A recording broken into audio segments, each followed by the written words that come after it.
할렐루야, 좋은 아침입니다. 오늘은 슬기로운 아침 시간 로마서를 보겠습니다. 지난주에 우리가 이제 레위기를 끝냈습니다. 순서를 따져본다면 창세기, 출애굽기, 레위기, 그다음에 민수기를 보는 게 맞겠지만 조금 더 로마서를 바라보면서 이 복음의 핵심, 복음의 중심인 예수님의 마음을 좀 알아가 볼 수 있을까 하는 마음에 로마서를 아침에 또 다시 한번 봅니다. 우리가 화요일과 목요일마다 로마서 정독회 하고 있지만 그 정독회는 그냥 쭉쭉 읽어가면서 풀이하는 정도라고 보시면 돼요. 그렇다면 이 로마서를 아침에 보는 이유는 무엇이냐? 설교적인 관점에서 설교하는 것과 같은 느낌의 이 로마서를 바라보면서 이걸 삶으로 적용하고 어떻게 하나님의 마음을 복음을 조금 더 삶으로 이끌어드릴까 하는 그런 관점으로 로마서를 보려고 아침에 이렇게 시작하게 되었습니다. 여러분이 로마서를 통하여서 주님께 한 걸음 가까이 갈 수 있는, 복음의 중심에 가까이 갈 수 있는, 또한 복음의 중심인 예수님을 내 마음에 모실 수 있는 귀한 시간과 기회가 되면 좋겠습니다. 이 시간을 통하여서 모두가 다 성장하길 소망해요. 이제 시작합니다. 신약에는 바울이 기록한 편지글, 즉 서신서가 13권이나 있습니다. 그 중에서 로마서는요, 가장 먼저 소개된 서신서예요. 마태, 마가, 누가, 요한, 사도행전, 로마서. 가장 먼저 표현되어 있다는 것은 그만큼 중요성이 있다는 뜻과 의미를 가지고 있는 글이라는 것이죠. 13개의 서신서 중에서 12개는요, 대부분 바울이 개척한 교회에 문제가 생겨서 그 문제를 해결하고자 쓴 글이 서신서들이에요.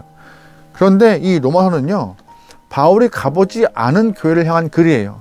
게다가 로마 교회에 문제가 있는 건 아는데 정확히 어떤 문제가 있는지 그들의 내부 사정을 잘 모르지만 그래도 가장 온전한 믿음을 통하여서 그 문제를 해결할 수 있는 방법, 복음을 통하여서 그 갈라짐과 갈등을 융합하고자 하는 바울의 마음이 담긴 책이 로마서예요. 그래서 조금 더 이상적인 복음을 잘 소개하고 있는 서신이 로마서라고 보시면 돼요.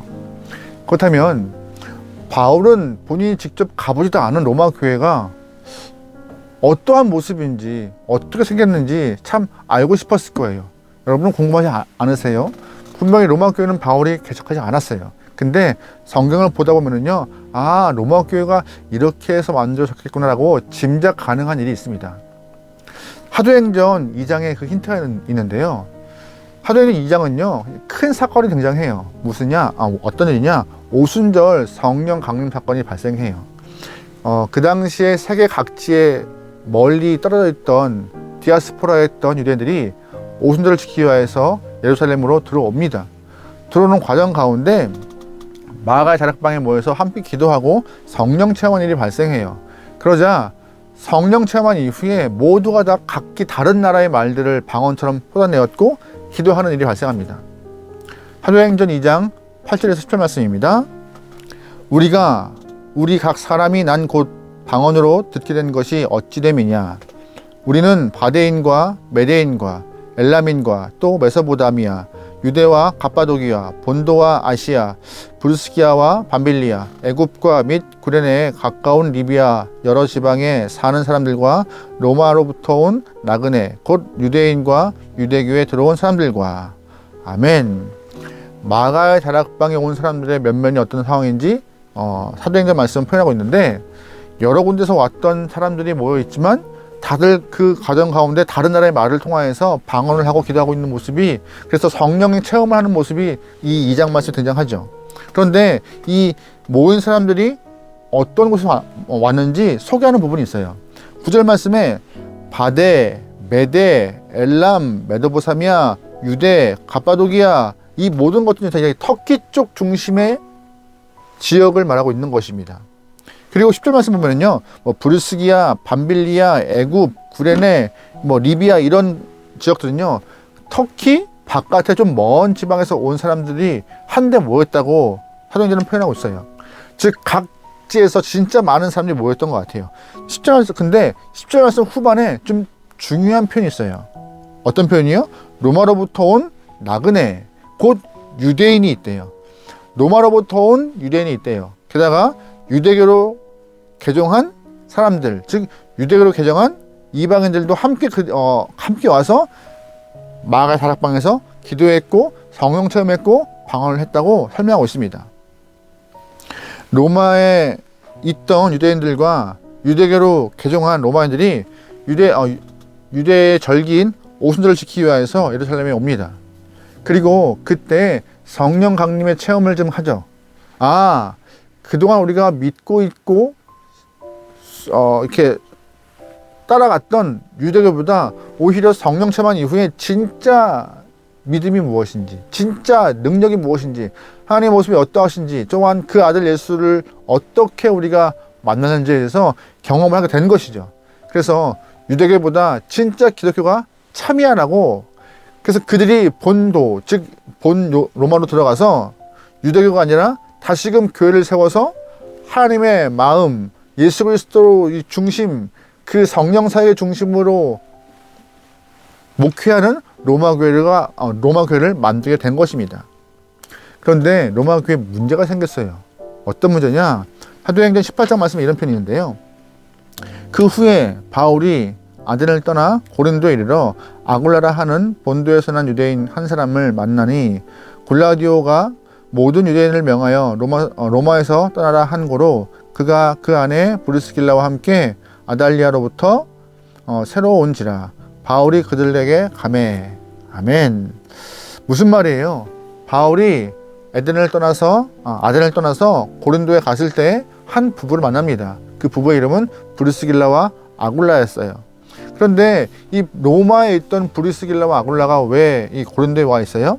2절 말씀에 로마의 황제 글라우디오가 유대인들을 다 쫓아낸 것이에요. 니네 오지 마 라고 추방한 것이죠. 왜냐하면 그 당시 로마 교회가 굉장히 시끄러웠어요. 유별났던 것 같아요. 그 유별남과 시끄러움이 로마 사회를 혼탁하게 하고 좀 혼란스럽게 한다고 글라우디오 황제가 다 내보냈던 것이에요. 나가. 사도행전 18장 한 절에 이런 편이 있어요. 생업이 같음으로 함께 살며 일을 하니 그 생업은 천막을 만드는 것이더라. 아멘. 바울과 브리스길라, 아굴라 이 세 사람이 생업이 똑같아요. 어떤 생업이요? 천막 만드는 일. 같은 기술을 갖고 있는 사람들이기 때문에 함께 모여서 1년 6개월 동안 생활합니다. 그 함께 생활했던 1년 6개월을 그냥 보내지 않았을 거예요. 아마 브리스길라와 아굴라는 로마 교회에 대한 이야기, 그 문제를 분명히 소상하게 설명했겠지만 누구에게요? 바울에게. 바울도 직접 보고 간 교회가 아닌지라 조심스러울 수밖에 없는 것이고, 하지만 굉장한 그런 그 갈등의 봉합 차원에서 복음을 선포함으로 그 복음을 통한 하나됨, 복음을 통한 연합을 꿈꾸면서 쓴 글이 로마서인 것이에요. 가장 먼저 로마교회 성도들에게 복음을 전함으로 혼란과 문제를 좀 진정시키고자 이 글을 쓴 것이죠. 이러한 배경을 알고 로마서를 보면은 참 재밌어요. 이러한 배경을 품고 여러분 로마서를 좀 보면 좋겠어요. 본문 들어갑니다. 1절 말씀이에요. 예수 그리스도의 종 바울은 사도로 부르심을 받아 하나님의 복음을 위하여 택정함을 입었으니. 아멘. 지금 로마 교회는요, 복음을 전하려 하는 소수의 유대인들, 그들이 갖고 있는 그 말씀은 뭐예요? 구약. 그 유대인들과 함께 다수의 이방인들이 갖고 있는 로마 철학을 갖고 이 교회가 혼탁해 있는 갈등이 좀 있는 상황이었어요. 바울은 그래서 이 혼탁해 있는 상황 가운데, 문제가 발생하는 상황 가운데 이 문제를 풀 수 있는 유일한 방법이 무엇이냐? 각자 갖고 있는 마음이 아니라 새로운 것을 증명하고 진리인 것을 선포해서 니네가 알고 있는 것 다 옳지 않아, 부분적일 수밖에 없어, 참 진리이며 빛 대신 그 분을 아는 것이 정말로 너희 삶에 갈등 없이 교회 안에서 평화를 누리며 신앙생활을 할 수 있는 방법이라고 소개하고 있습니다. 그 소개하는 분이 누구예요? 바로 예수 그리스도예요. 그래서 바울은 1절부터 자신이 누구의 종인지, 나를 사도로 부른 사람이 누구인지 계속 언급해요. 나는 예수님의 종이야. 나를 사도로 부른 존재가 누구야? 예수 그리스도라고. 계속 예수를 강조하는 거예요. 1절 말씀은 문안 같은 거 없어요. 바로 예수를 선포하고 증거합니다. 다이렉트로 아주 직선적으로 강하게 예수가 누군지 알아라고 예수에 대한 이야기를 하고 있는데, 1절 말씀 후반부에 좀 독특한 표현이 나와요. 바로 하나님의 복음이라는 표현입니다. 이 복음은요, 이 당시에 로마인들이 굉장히 익숙한, 또한 그들 귀에 쏙 들어오는 단어였어요. 왜냐하면 사실 복음, 헬라어로 유앙겔리온은요, 종교적 용어가 아니에요. 정치적 용어입니다. 정치적 말. 다시 말해서 왕이 죽고 새로운 왕이 등극했다. 이게 복음의 참뜻이에요. 왕은 죽고 새로운 왕이 되어서 새 시대가 임하게 되었다라는 그런 뜻. 그게 복음의 원래 뜻입니다. 잘 보시면 당시 로마는요, 왕이 있으면 반란을 일으켜서 왕을 죽이고 새로운 왕조가 등극합니다. 얼마 후에 또 이 로마가 새롭게 세워진 왕을 또한 반란을 일으켜 죽이고 또한 왕조가 세워지는 것이죠. 계속 이 일이 반복되는 과정 가운데 이 로마 안에 있는 사람들은 이 복음, 계속 왕좌가 옮겨지고 왕이 죽고 이 하는 문제가 너무나 자연스러웠던 것이에요. 그래서 바울은 복음을 통하여서 이 로마 안에 있는 신앙인들의 귀를 번쩍 띄인 것이에요. 이제 새 시대가 시작되었어. 황제의 시대 끝냈고 예수의 시대가 왔어라고. 그래서 빙빙빙 돌려 말한 것이 아니었어요. 강하게 예수의 시대를 통하여서 너의 삶이 변하고 너의 마음이 변하고 너의 심령이 더욱더 주님과 가까이 교제하기를 원한다라고 선포하고 있는 것이죠. 2절 말씀에 이런 표현이 있어요. 이 복음은 하나님이 선자를 통하여 그의 아들들에 관하여 성경에 미리 약속하신 것이라. 아멘. 복음에는요, 지금 새롭게 등장한 말이 아니라 이미 오래전부터 하나님이 약속한 말이야. 즉 하나님이 선자를 통하여서 이전 구약부터 약속한 왕, 그 왕에 대한 이야기인데 그게 누군지 알아? 바로 예수님이야 라고 2절 말씀에 바울은 선포하는 것이죠. 그렇다면 이 2절 말씀은 누굴 위한 것이에요? 로마 교회 안에 있는 유대인들이요.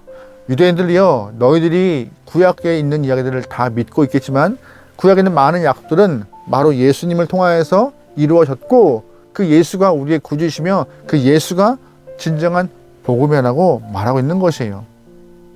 그렇다면 이 복음의 핵심은 무엇일까요? 바로 3절 말씀에 복음의 핵심이 있습니다. 그의 아들에 관하여 말하면 육신으로는 다윗의 혈통에서 나셨고, 아멘. 그 당시에 로마에는요, 두 가지의 큰 이단이 있었습니다. 첫 번째 이단은 영은 귀하고 육은 부정하다라는 입장이었어요. 두 번째는 반대 입장이었죠. 영은 무슨 영은 없어. 오직 육체만 존재할 뿐이야라고 아주 현실적인 그런 철학 사상이 그 안에 부딪혀 있었습니다.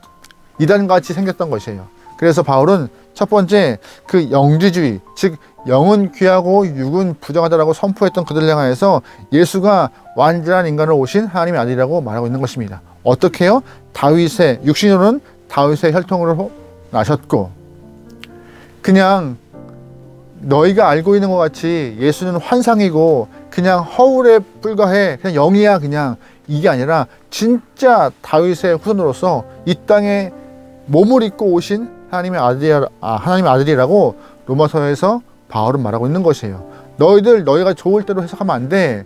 바로 예수님은 완전한 인간으로 오신 분이라는 것을 꼭 기억해야 되라고 말하고 있는 것이죠. 구원을 향한 하나님의 계획과 하나님의 마음을 이루기 위해서 예수님은 완전한 인간의 몸을 입고 오신 것입니다. 만약에 예수님이 이 인간의 몸을 입고 오지 않으셨다면 뭐 속량, 구속, 이 구원 이런 게 이루어질 수가 없던 것이었어요. 감당할 수 없던 것이었어요. 하지만 예수님이 완전한 인간으로 오셨기 때문에 속량도 구원도 또한 생명의 길도 완성하신 것이었습니다. 4절 말씀에 또 이런 편이 있어요. 성결의 영으로는 죽은 자들 가운데서 부활하사 능력으로 하나님의 아들로 선포되었으니 곧 우리 주 예수 그리스도라. 아멘. 3절에서는 육신으로 나신 예수에 대해서 선포하고 있고 완전한 사람이라고 말하고 있습니다. 4절 말씀에는 어떻게 표현해요? 성결의 영이었다고요. 예수님은 육체를 입고 오신 분이지만 성령과 같이 바로 영으로 이루어진 분이라고 한 번 더 강조해요. 당시 영은 정하고 육은 부정하다 말했던 영주주의와 반대로 영은 아니야, 육만 존재할 뿐이야 라고 그렇게 현실적으로 말하고 있던 그런 사상이 있다고 말씀드렸어요. 근데 그들을 향해 말하고 있는 것이에요. 예수님이 완전한 육신으로 오신 건 맞아야, 하지만 또한 하나님의 아들로 그분은 영이셔라고 말하고 있는 것이에요. 즉 바울은요 본문에서 다양한 그 구성원을 향하여서 직접적이고 아주 강렬하게 짧지만 메시지를 선포하고 있는 것이에요. 바울이 1절부터 4절까지 로마서를 기록하면서 짧지만 정말로 이 로마서를 향하여서 그 갖고 있던 복음의 핵심과 마음, 열심이 다 드러나요. 바울이 왜 이렇게 1장 2절부터 4절까지 짧은 구절 안에 복음을 향한 의지와 열정을 강하게 풀어내는지 아세요? 바로 로마를 이용하기 위함이에요. 로마의 길이 다 사방으로 뻗어 있다고 말하잖아요. 그 뻗은 길을 통하여서 로마의 문명이 흘러갈 텐데 그 문명의 편성하에서 이 복음도 함께 사방으로 끝까지 땅 끝까지 표현되고 전달되고 증거될 수 있기를 소망하는 마음에 처음부터 강하게 말하고 있는 것입니다. 임팩트 있게 말하고 있는 것이에요. 끝까지 보지 않더라도 아 복음이 무엇인가 라고 알 수 있을 만큼 처음부터 그렇게 말하고 있는 것입니다. 여러분이 편지 끌린 로마서를 바라보면서 오늘 우리에게 어떠한 마음을 주시는가 라고 한번 곰곰이 곱씹어봐야 돼요. 하나님이 바울을 통하여서 이 로마 교회에 로마서를 썼던 것과 같이 하나님은 예수님을 통하여서 우리를 이 땅 가운데 편지로 보내셨습니다. 편지요. 그런데 그 편지를 끝까지 볼 수 있는 사람이 많을까요? 많이 없어요. 그래서 우리는 처음부터 좀 강하게 이펙트 있게 오늘 본문과 같이 복음을 좀 나누고 선포할 수 있을 만큼의 그런 준비된 영혼들이 소망합니다. 복음은요, 오늘 바울 보면은 애들로서 삥 말하지 않아요. 짧고 간결하게 직선으로 선포합니다. 그렇게 했던 것이 바로 바울의 의도였던 것이에요.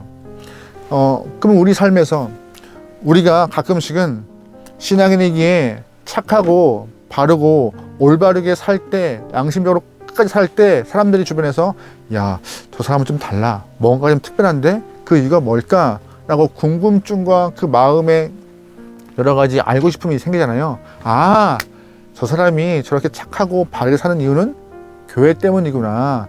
예수님 때문이구나 라고 알 수 있을 거예요. 근데 너무 오래 걸려요. 우리의 삶을 처음부터 끝까지 모두 봐야지 아, 예수 때문이구나, 복음 때문이구나 라고 알 수 있는데 솔직히 오랜 시간 봐도 그 모르는 일이 많을 수밖에 없죠. 그래서 우리는 우리 삶에서 오늘 본문과 같이 아주 임팩트 있게 복음이 무엇이며 예수가 누구이며 왜 내가 교회를 다니고 내가 왜 하나님의 아버지를 부를 수 있는지 그런 이야기들을 할 수 있을 만큼 준비된 영혼이 되어야 하는 것입니다. 우리는 편지예요. 편지. 끝까지 읽히지 않을 만한 편지도 있습니다. 하지만 한 줄이라도 정확하고 빠르고 강하게 선포해서 어느 한 영혼이라도 들을 수 있고 볼 수 있고 알고 싶다는 마음을 가질 수 있으면 그것이 우리의 사명으로 속한 것입니다. 여러분 그러기에 오늘 본문을 통하여서 우리가 복음은 무엇이고 예수는 누구이며 우리가 어떻게 살아가야 할 것인가를 좀 알길 소망합니다. 한 번 더 말씀드립니다. 복음은요 새 왕이 왔다는 것이에요. 이제 왕조가 끝나고 새로운 왕의 증거했다는 이야기. 예수님이 새 왕이라는 것이에요. 하나님의 복음을 통하여서 선포된 그 예수가 너희가 기존에 알고 있던 그런 황제가 아니라 새로운 왕으로 하나님의 아들로 와서 왕의 역할을 감당하기 위해서 이 땅에 오신 것이고 우리가 그분을 향하여서 믿음을 반영할 때 우리에게는 복음에 큰 선물이 있다고 바울은 선포하고 있는 것입니다. 여러분 그러기에 예수를 바로 알기 소망하고 이 땅에서 우리가 편지끌됨을 잊지 않고 조금 더 내가 예수를 믿고 교회에 나온 이유에 대해서 강하게 설명할 수 있는 믿음의 영혼 되길 소망합니다. 복음 복잡하지 않습니다. 그냥 우리가 갖고 있는 마음, 예수를 향한 의지, 뜨거운 마음을 표현할 수 있으면 되는 것이에요. 그러면 끝인 것이죠. 여러분 그러기에 오늘 하루 복음의 증거자가 되길 소망하고 오늘 하루 하나님의 마음을 품어내어서 잘 드러낼 수 있는 귀한 저와 여러분 되면 좋겠습니다. 기도하시겠습니다. 하나님, 복음으로 무장하여서 예수님을 증거하는 귀한 영혼 되게 허락하소서. 두려움과 쭈뼛거림을 넘어 말씀을 선포하고 말씀을 증거할 수 있을 만한 담대함과 용기 주셔서 내 주변 사람들에게 예수의 정말 큰 은혜, 예수님의 큰 사랑, 예수님의 소망되심을 알아갈 수 있도록 우리를 도구로 삼아 주옵소서. 모든 걸 맡기오며 예수님의 이름으로 기도합니다. 아멘.